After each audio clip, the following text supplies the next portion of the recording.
The Netherlands is a place where reality defies geography.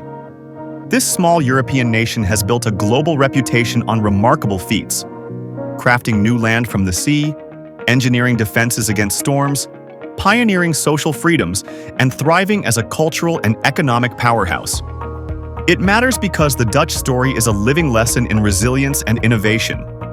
In a world grappling with rising seas and social change, the Netherlands offers a blueprint, born of necessity and refined over centuries, for how to adapt and prosper. From its low-lying polders to its vibrant cities, the country invites us to look past cliches of windmills and tulips and discover a deeper narrative of human ingenuity, cooperation, and courage. This explainer journeys through the Netherlands' past and present, breaking down complex ideas into vivid stories and insights that reveal how a land below the sea level has continually risen above expectations. A cluster of old Dutch windmills stands against a dawn sky on reclaimed polderland, a testament to centuries of battling the sea. The very name Netherlands means Low Countries, and for good reason. Over a quarter of its territory lies below sea level, a fact that could have spelled doom if not for Dutch ingenuity. Historically, much of the region was marsh and sea.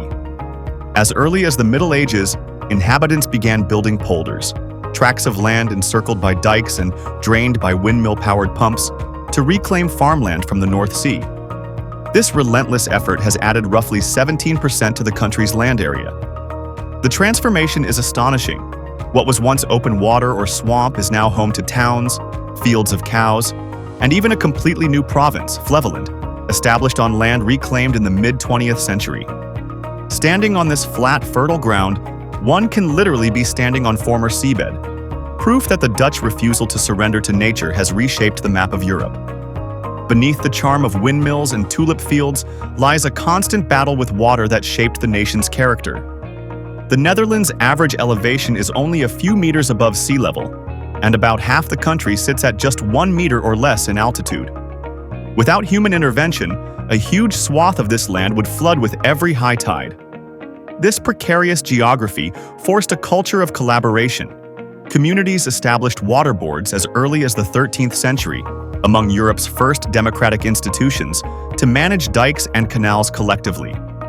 The so-called polder model, a spirit of consensus and cooperation, grew directly from the need to keep everyone's feet dry.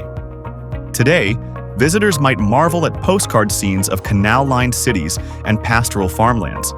But each tranquil vista is the product of centuries of planning, engineering, and communal effort. The lowland of the Netherlands is not just a quirk of nature, it's a monument to human resilience. Living below the sea has made the Dutch masters of water management. To protect their hard-won land, they constructed an extensive network of dikes, dunes, and dams that hold the North Sea at bay. Giant earthen barriers line the coasts and rivers, while pumps and canals continuously drain excess water. In the southwestern delta, where major European rivers meet the sea, the Netherlands undertook one of the largest engineering projects in history, the Delta Works. Built between 1954 and 1997, this series of 13 dams and storm surge barriers is the world's largest flood protection system. Its most impressive piece, the Oosterscheldekering, stretches 9 kilometers with massive sluice gates that normally remain open to let tides in and out, but can slam shut during North Sea storms. Conceived after a devastating North Sea flood in 1953 that killed over 1,800 people, the Delta Works shortened the coastline and fortified the nation against a repeat disaster. As a testament to its success, the Netherlands hasn't suffered a major coastal breach since, an almost unimaginable feat for a country where 55% of the territory is considered at risk of flooding. The Dutch approach to water is both audacious and adaptive. Beyond the concrete and steel of dams, they are now embracing living with water philosophies. Recent projects like Room for the River purposefully give rivers more space to overflow safely, creating spillways and washlands instead of trying to confine every drop. On the coast, innovative solutions such as the sand motor use nature to the engineer's advantage. A man-made peninsula of sand gradually disperses along shores, naturally reinforcing dunes and beaches against erosion. This forward-thinking mindset acknowledges that climate change may push the limits of traditional defenses. Yet, standing on top of a Dutch dike, with the sea on one side and green polder on the other, one feels the centuries of expertise that make the Netherlands arguably the best prepared country on earth for battling the ocean's fury. The conversation here is never about if the water will come, but how to manage it when it does. A delicate dance of engineering and respect for nature's power. In the 17th century, the Netherlands vaulted onto the global stage in a golden age of trade and culture. A once peripheral patchwork of provinces became the Dutch Republic, a maritime powerhouse and the wealthiest nation in Europe. Dutch ships dominated global commerce. By 1670, their merchant fleet was about half of Europe's total shipping capacity, ferrying spices, silks, and sugar from Asia and the Americas. Amsterdam transformed into the world's busiest port and a financial center. In 1602, the Dutch founded the Dutch East India Company, VOC, and, in the process, created the world's first official stock exchange to trade its shares. Capitalism and globalization as we know them today have some of their earliest roots in this era of Dutch enterprise. Prosperity at home surged. Historians estimate that by the mid-1600s, the Dutch enjoyed the highest per capita income in the world. This affluence funded a breathtaking cultural flourishing. Rembrandt, Vermeer, and other masters turned Amsterdam into a cradle of art, and even science and philosophy thrived in the tolerant atmosphere of the Republic. Yet the Golden Age had its shadows. The same winds that filled Dutch sails also carried the weight of colonialism and slavery. Dutch traders were deeply enmeshed in the Atlantic slave trade, transporting an estimated 500,000 Africans into bondage in the Americas between the 17th and 19th centuries. In Asia, the VOC established colonial rule over the rich spice islands of Southeast Asia, today's Indonesia, extracting resources at great human cost. The pursuit of wealth led to history's first speculative financial bubble, tulip mania. In the 1630s, a craze for exotic tulip bulbs gripped Dutch society. At its height, single tulip bulbs sold for more than 10 times a craftsman's annual salary, before the market spectacularly crashed in 1637. This often mythologized episode, where a flower became as valuable as a house, reflects the spirit of the age, a heady mix of innovation, risk-taking, and excess. The legacy of the Golden Age is thus double-edged. It gave the Netherlands enduring riches and artistic treasures, while also entangling it in global injustices that would reverberate for centuries. The Netherlands' colonial empire once spanned the globe, and its echoes are visible in Dutch society today. From the East Indies, Indonesia, to the West Indies, Suriname and Caribbean islands, the Dutch amassed territories and trade outposts that enriched the mother country, but often brutalized local populations. In Indonesia, Dutch rule lasted over 300 years, funneling spices, tea, rubber, and oil to Europe until Indonesia's hard-fought independence in 1949. In the Caribbean and Suriname, the Dutch planted sugar and coffee plantations powered by enslaved labor. Although slavery was abolished in the Dutch Empire in 1863, the aftermath is still felt. Communities of Dutch citizens with Indonesian, Surinamese, Caribbean, and African heritage are a direct result of that era. By the 20th century, as colonialism waned, the Netherlands had to reconcile its self-image as a progressive, humane nation with these darker chapters of exploitation. The societal conversation continues. In recent years, Dutch cities and institutions have started formally acknowledging and apologizing for the nation's role in the slave trade, and debates flare over how to address colonial-era figures and symbols in public spaces. Today's Netherlands is a vibrant tapestry of cultures, owing in part to this colonial past and subsequent waves of immigration. About 4.8 million residents, roughly 27% of the population, have at least one parent born abroad. Walking the streets of Amsterdam or Rotterdam, one hears Dutch mixed with Turkish, Arabic, Sri-Lankan, and Indonesian dialects, languages reflecting the post-colonial migrations and labor recruitment of the 20th century. Communities from Morocco and Turkey grew after the 1960s as guest workers settled permanently. People from Suriname and the Caribbean parts of the kingdom moved en masse, especially around 1968, Suriname's independence in 1975. And everyday life. You can find Indonesian satay, Surinamese roti, and Turkish baklava in any Dutch city. It has also presented challenges as the nation grapples with issues of integration, identity, and racism that many multicultural societies face. The assassination of filmmaker Theo van Gogh in 2004 by an extremist and the rise of anti-immigrant political voices in recent decades shocked a country known for tolerance. Yet, the broader Dutch response has been to double down on dialogue and inclusivity. The Netherlands is actively confronting its historical myths, recognizing that its colonial golden age built a diverse but complex modern society, one still striving to ensure that everyone truly belongs. Despite its modest size, the Netherlands boasts an outsized economic clout on the world stage. With 18 million people in a land area barely larger than Maryland, it has become the world's 18th largest economy by nominal GDP. The Dutch economy is highly developed and remarkably diverse. It is powered by a mix of trade, manufacturing, high-tech innovation, and services. The Netherlands is a trading nation at heart. Its location at Europe's crossroads has made it a logistics hub. Rotterdam, Europe's largest port, handles immense volumes of cargo from all corners of the globe, while Schiphol Airport near Amsterdam is one of the busiest in the world, connecting Dutch business to every continent. This infrastructure, coupled with a tradition of free trade, means that the Dutch per capita income ranks among the world's highest.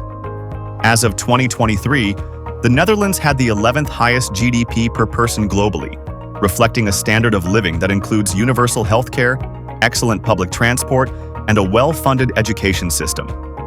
Key to the Dutch economic miracle is innovation and adaptability. The country has a knack for finding new niches, from being early players in electronics and finance to embracing the digital age. Companies like Royal Philips, founded in 1891, drove the electronics boom, while today Dutch startups and research institutions lead in fields like microchip machinery. ASML, a world leader in semiconductor equipment, is Dutch. Sustainable energy, and biotechnology. Amsterdam has become a tech and creative industry hub, attracting European headquarters of giants like Netflix, Uber, and Tesla. The labor force here is multilingual, highly educated, and globally minded. Notably, the Dutch work culture prizes efficiency.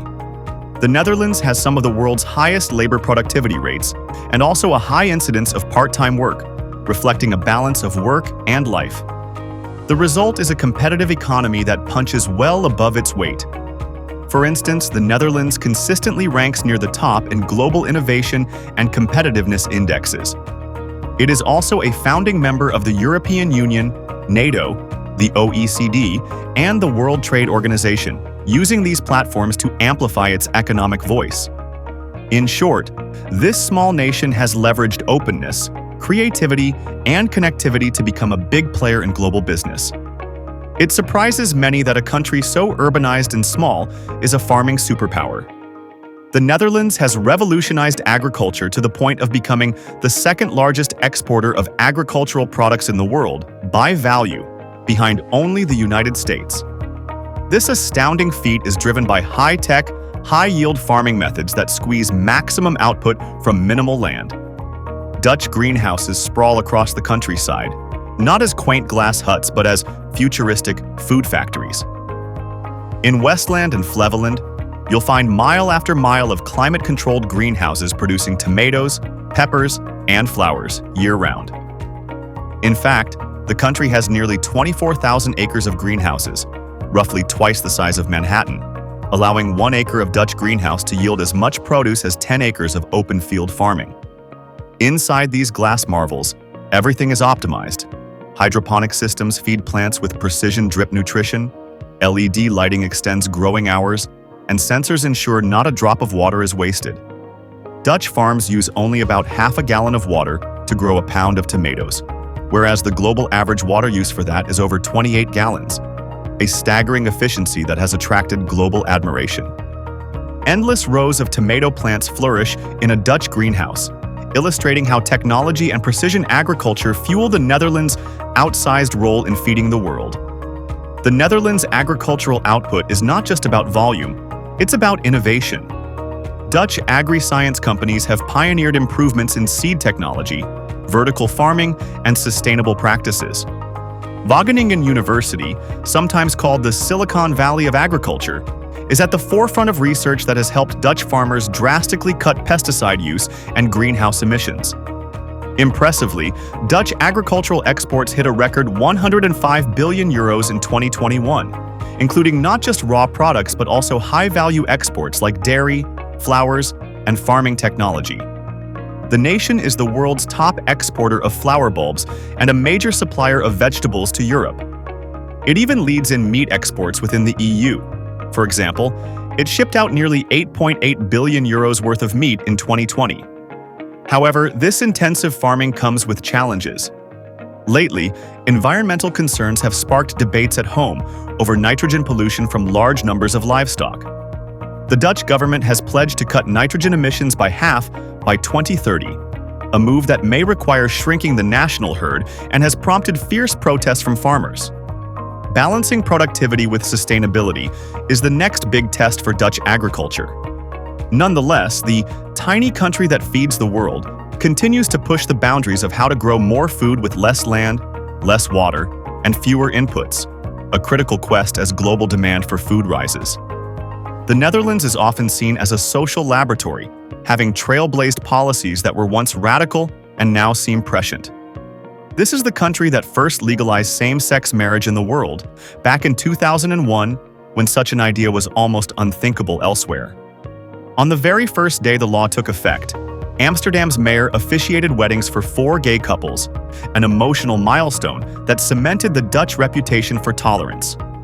A year later, in 2002, the Netherlands also became the first nation to legalize euthanasia under strict conditions, allowing terminally ill patients the right to die with dignity.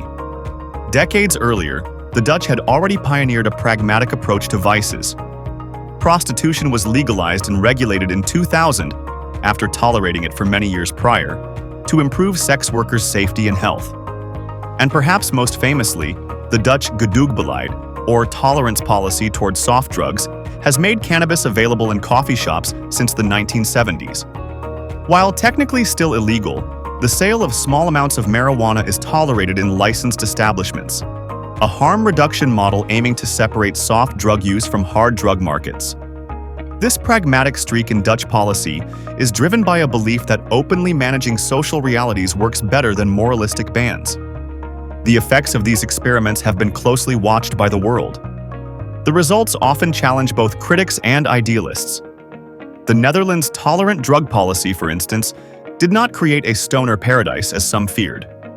Dutch rates of cannabis use are moderate, and they have markedly lower rates of hard drug addiction and drug-related deaths than many countries with harsher laws.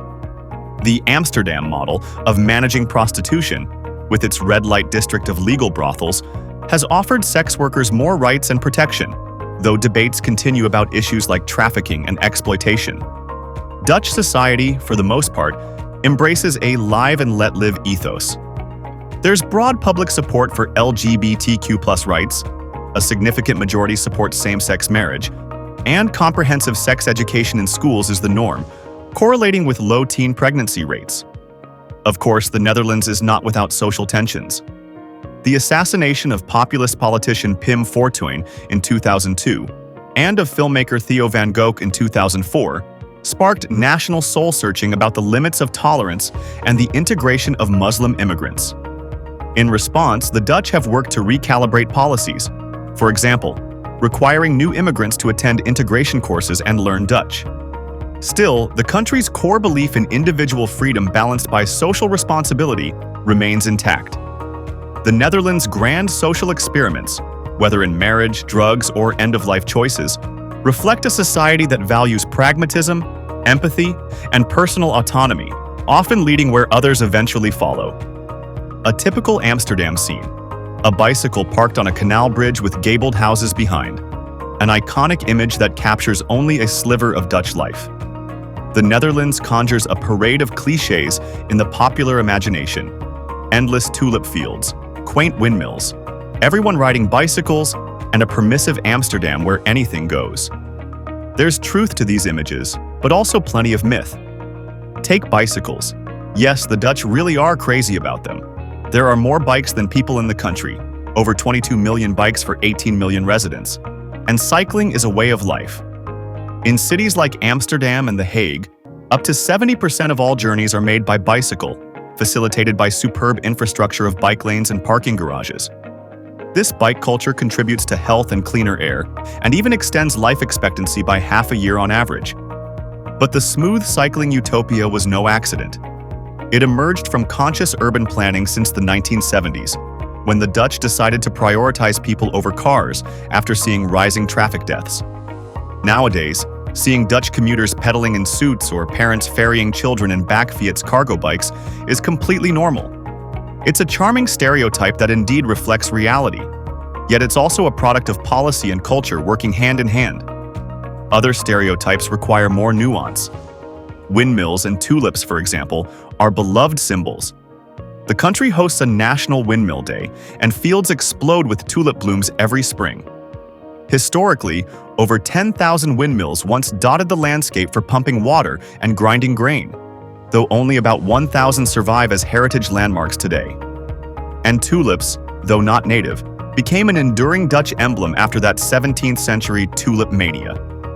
Tourists might imagine the Netherlands as one big flower garden, but modern Dutch agriculture is more about greenhouses and high-tech than tulip beds.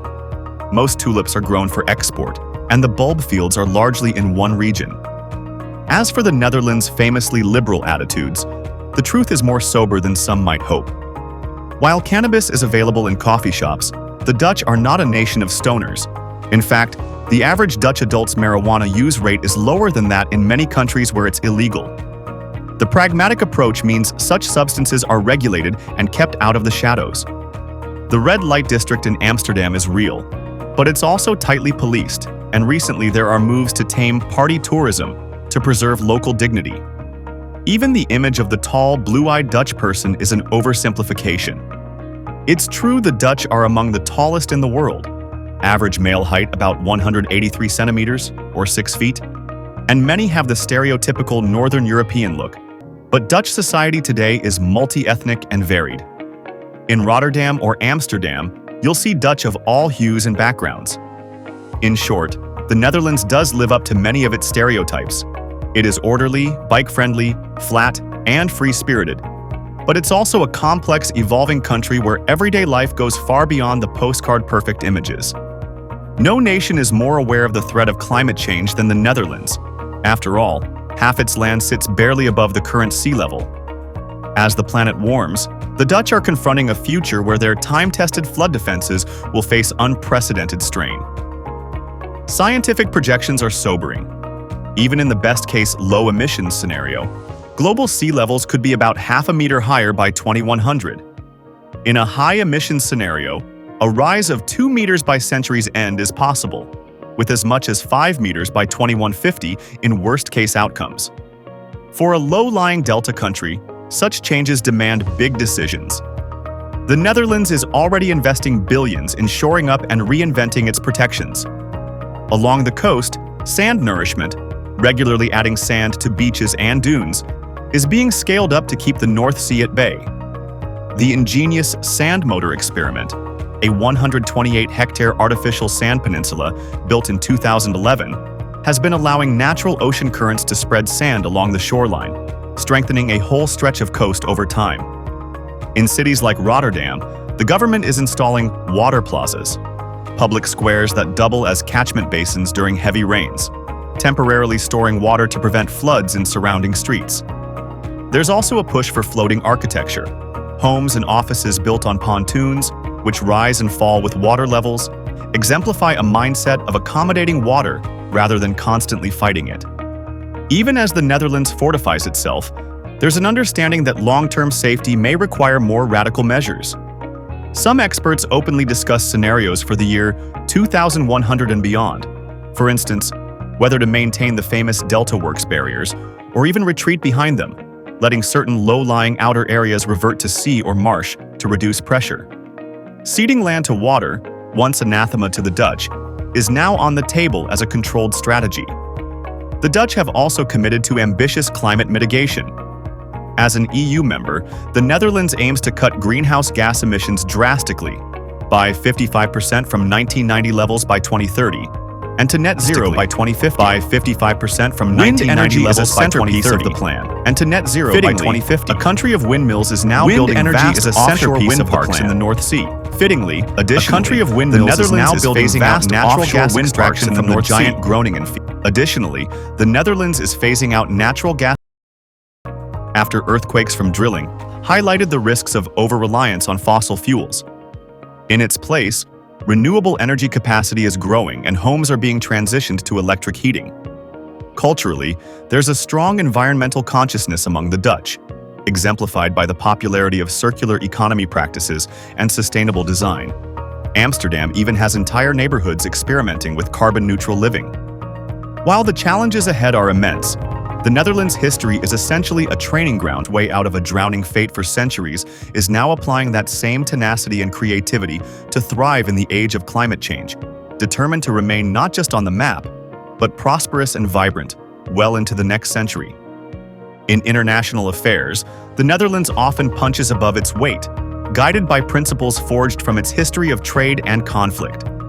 As one of the founding members of the European Union and NATO, have been architects of multilateral cooperation, believing that working through alliances amplifies their influence and safeguards peace. Nowhere is this more evident than in The Hague, a city some call the legal capital of the world. The Hague hosts over 500 international organizations, including the United Nations International Court of Justice, which has its seat in the Peace Palace, and the International Criminal Court, which prosecutes genocide and war crimes. This concentration of courts and agencies is no accident. It reflects the Netherlands' long commitment to international law and justice. The same nation that birthed jurist Hugo Grotius, a father of international law in the 17th century, today provides a neutral ground where countries and leaders are held accountable under agreed rules. Dutch diplomacy also often focuses on human rights, conflict resolution, and humanitarian aid, in line with its image as a sensible, peace-seeking country. Economically and culturally, the Dutch imprint worldwide is notable. Major Dutch companies like Shell, Unilever, Heineken, and ING are recognized across the globe. Dutch engineers and water management experts are in high demand as consultants for Delta cities from Jakarta to New Orleans, a modern export of hard-earned expertise. Culturally, the Netherlands has given the world not just old masters, but also influential thinkers, Erasmus, Spinoza, and contemporary figures in art and design. Its people enjoy a high quality of life and freedoms that consistently rank the country near the top of global happiness and freedom indices. In 2023 and 2024, the Netherlands was again among the 5 happiest nations on Earth, a fact that reflects not that life is perfect, but that Dutch society manages to provide its citizens with security, prosperity, and social support in good balance. The Dutch knack for coalition building at home, where no single party ever rules outright and compromise is an art, translates to their style abroad. Building consensus, bridging gaps. In a tumultuous world, the Netherlands often serves as a steady, pragmatic voice, championing free trade, climate action, and human rights. For a nation of its size, its contributions to international norms and problem-solving are remarkable. Whether through hosting peace talks, sending peacekeepers, or leading by example in governance, the Netherlands demonstrates how a small country can have a very big impact beyond its borders, far beyond the dikes that protect its own cherished land.